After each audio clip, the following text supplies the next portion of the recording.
Okay, so this week, we are talking about we deserve to be healthy too. And if you see me looking out to the side, it's because I do have some notes on my other phone. So bear with me, okay? I'm new to the whole YouTube space, but we're gonna get this together. And if you see me looking off, it's because I'm not used to looking directly at the camera. I'm looking at myself in the little viewfinder. So I'm gonna attempt to try to talk to the camera directly to the lens. Okay, so topic of today: we deserve to be healthy too. Who is we, right? Who are we? We are Black women. We're people in general. Let me say that. We're people in general. And then we Black women. Like what? Okay. So, first topic. Or my first talking point rather. Okay. Why we put everyone else first and ourselves last. Now, I've heard this from several people just being in the healthcare field. I've heard this from so many people being on their, sick beds and needing help and with them have taken care of other people their whole life. When they are not down and out and they need somebody, their first response is, I've helped everybody else.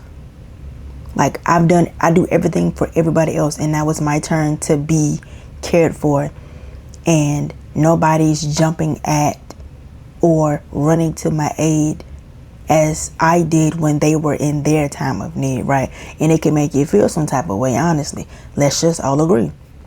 It would definitely make you feel some type of way, right? Okay, so I have 5 talking points, okay? 5 points. I'm going to kind of try to get through these like a little quickly. Hopefully all of this stuff makes sense.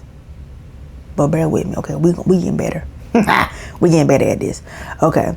Point number 1, the strong one burden. How many people in the Black, Indigenous, people of color, BIPOC community are expected to be the caregiver, the provider, the problem solver, the fixer, the go-to person? Like,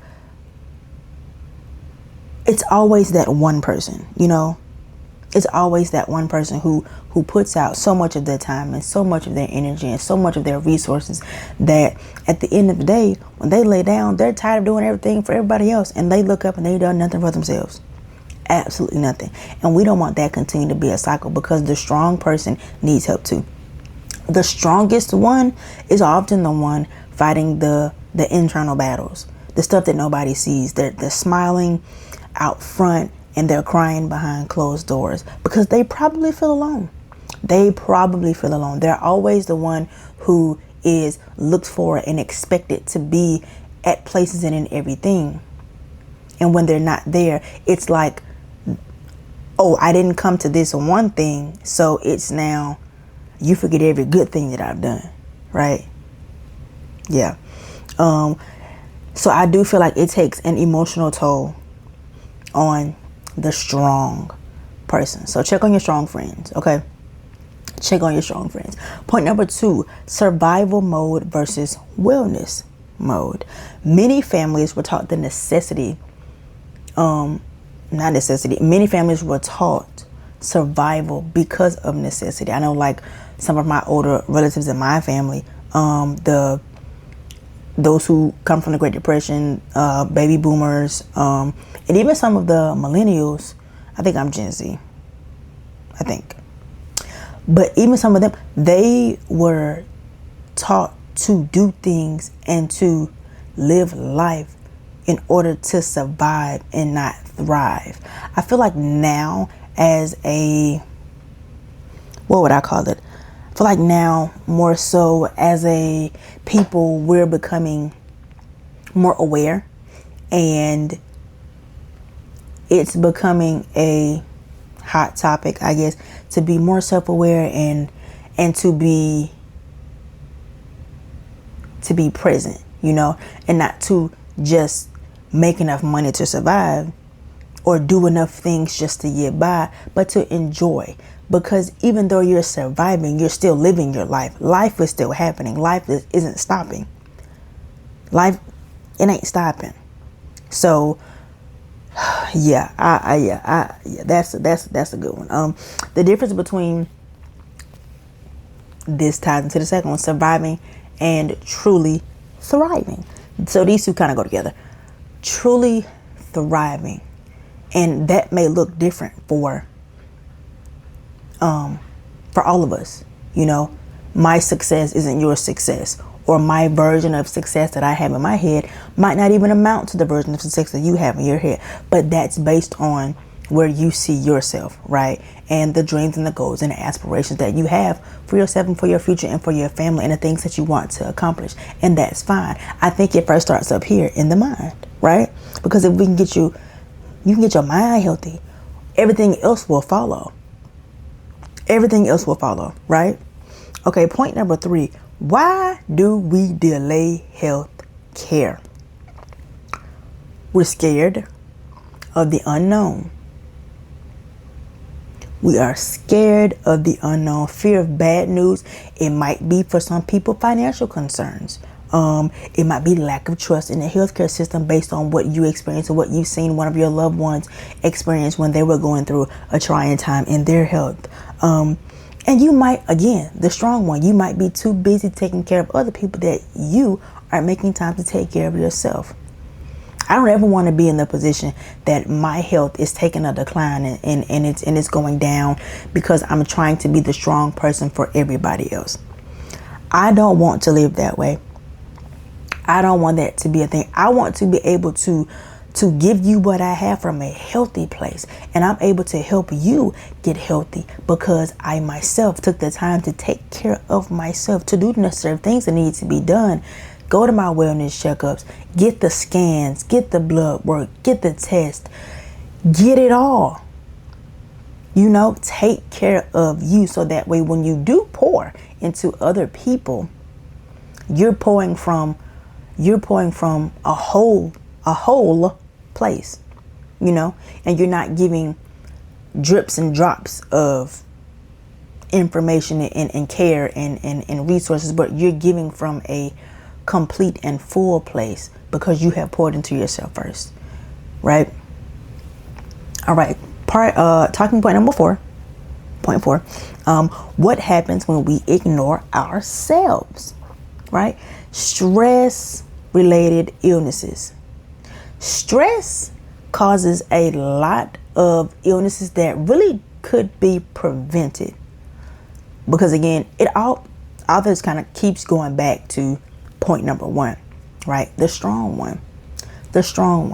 A lot of these health concerns and issues that we have are due to stress. They're due to you trying to be here, there, and everywhere instead of being where your feet are, working on what you need to work on, and then taking the next step. What I've learned to do is I've learned to prioritize.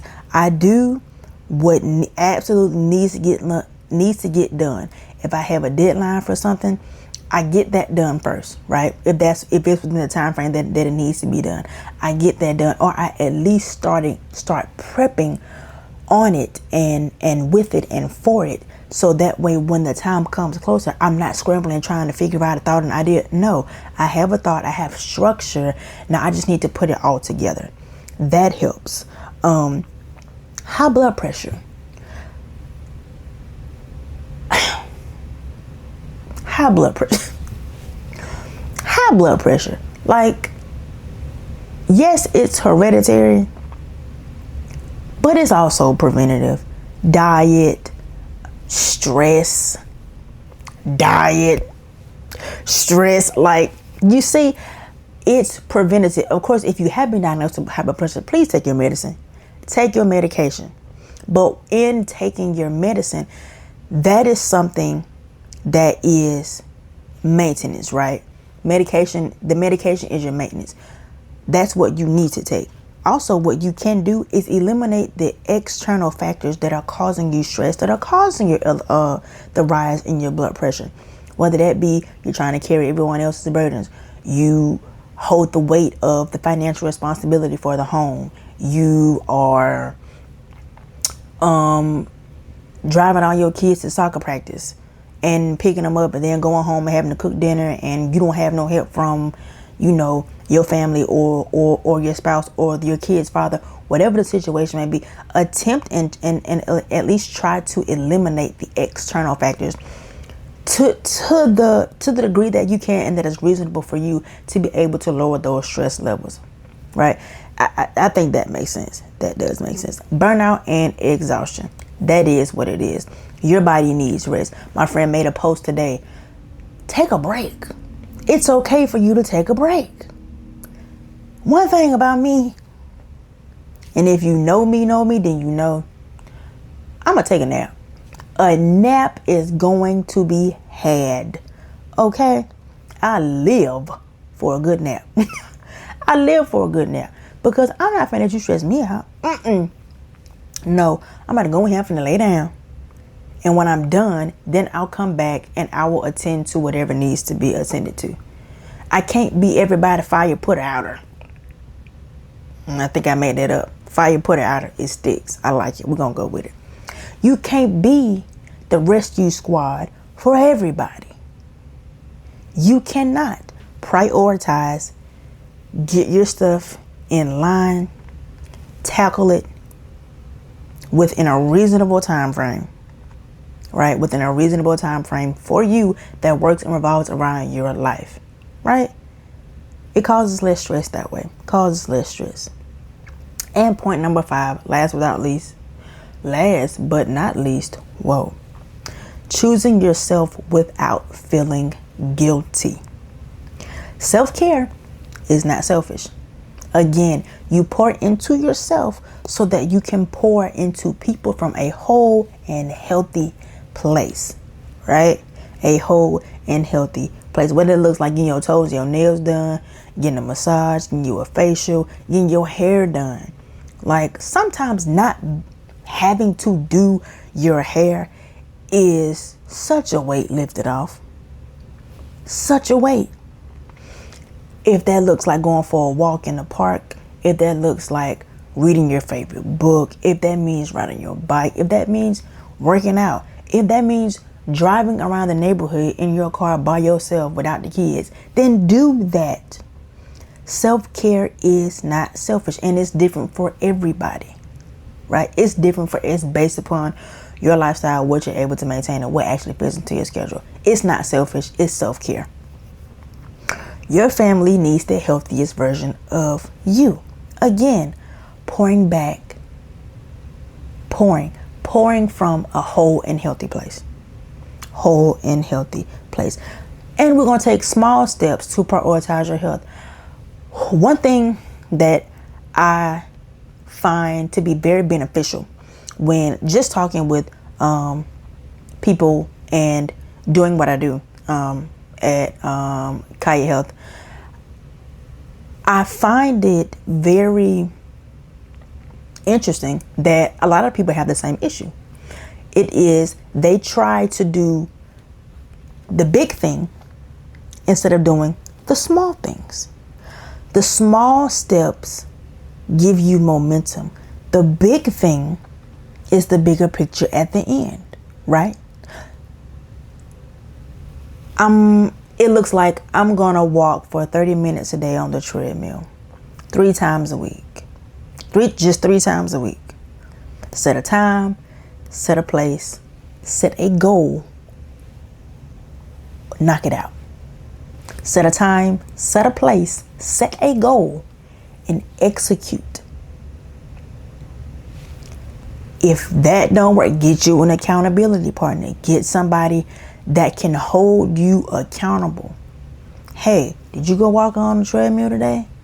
I know you told me you're gonna do three times a week. Like what are your days? Like what does that time look like? Are these set times, or are these times working around your schedule in between you having the kids and having to go to baseball practice and then to the football game and then over here to the family cookout? Like, what does that look like? Because we have to make time for ourselves.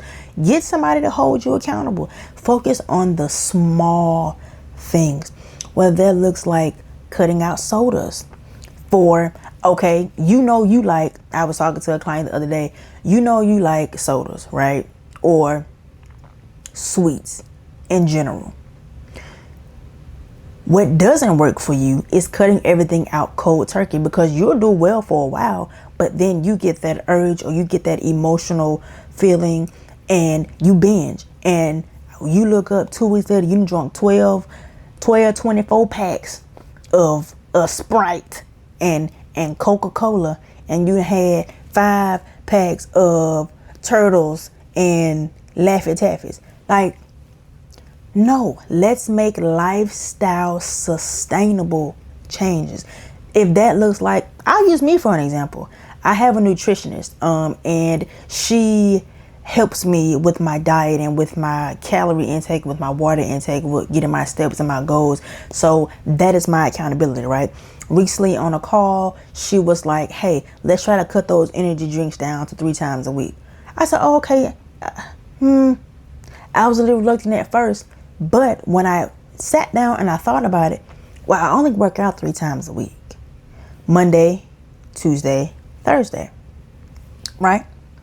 Why can't you just drink energy drinks on Monday, Tuesday, Thursday? Yeah, you feel tired because your body is used to having that type of stimulant at a certain time. But when you push through and you see the results that, oh, me only drinking these energy drinks 3 times a week, first of all, you're saving money because you ain't drinking one a day. That's 7 days in a week. A pack of energy drinks for a 12 pack, they cost, I want to say, at least $15 for the full size can. Like at least $15 for a 12 pack. You're saving money. And then again, you're saving energy and then possibly resources, because sure, you can get a lot more things done when you have a little bit of burst of energy. But what happens when you crash? Like, what happens when that wears off and you still have to do the work that you need to get it done? You can't rely on energy drinks. You need a mindset shift. It's a mindset shift. So that is just an example that I use. So for you, that may look like, okay, I'm only going to drink a Sprite. We're going to go from 7 days to 5 days. I can drink it during the week, but not on the weekend, And once you start to develop that habit, then you'll find yourself like, oh, I really didn't need a Sprite. I really didn't need to do that like I thought I did. I didn't need that. That was what my body was used to having because that's what I kept feeding it, right? So the goal remains the same. The goal remains the same. We deserve to be healthy too. So do me a favor. Do me a favor in the comments below. Comment something that you need more structure in, which area of a life that you need more structure in, whether it be self-care, whether it be pouring into other people, whether it be dealing with burnout, dealing with exhaustion, whatever that area of your life is, drop it down in the comments below. And then do this, also encourage somebody else down in the comments. Why? Because we're a team, we're a family. All right, so let's do that. Thank you all so much for watching my YouTube video. Be sure to like, comment, share, and subscribe. Join the family, because there is so much more exciting things that I am excited to share with you guys. Okay, really excited to share with you guys. So be sure to follow me on all of my social media platforms. And you can also go to www.khyahealth.com, book a consultation, book a call. Let's talk. Let's get you together. Let's get you goal focused. All right. Have a great day, and I will see you guys later. Bye for now.